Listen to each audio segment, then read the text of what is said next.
మహబూబాబాద్ జిల్లా డోర్నకల్ మండలం టేకులతండ గ్రామంలో దొంగలు బీభత్సాన్ని సృష్టించారు.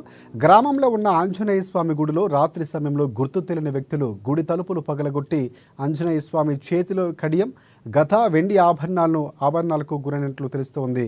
ఇక గ్రామ ప్రజలు చందాలు సేకరించి స్వామివారికి వెండి వస్తువులు చేయించామని, ఇలా అక్రమార్కులు దొంగతనం చేసి అపహరించుకుపోవడం బాధగా ఉందని అన్నారు భక్తులు. వెంటనే పోలీసులు దొంగలు ఛేదించి వారిని కఠినంగా శిక్షించి దొంగతనం చేసిన వారిని పట్టుకోనున్నారు.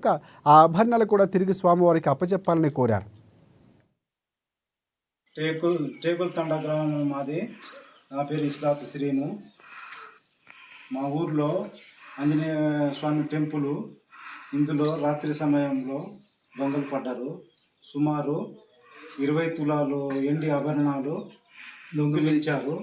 ఎంతో కష్టపడి ఒక్క ఇంటికి ₹1,00,000, 70,000, 40,000, 30,000 అట్లా చందా వేసుకొని దేవాలయాన్ని నిర్మించినాము.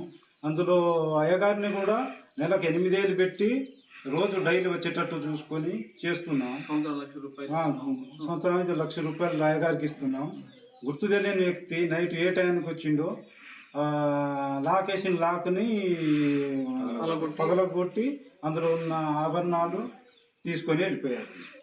దీనిపై పోలీసులు చట్టరీత్యా కింద వాళ్ళని పట్టుకొని కఠినంగా శిక్షించి వాళ్ళని పోయిన ఎండి ఆభరణాలు తిరిగి ఇప్పించేటట్టు మేము కోరుతున్నాను. గ్రామం ప్రజలు టేకులతండ గ్రామం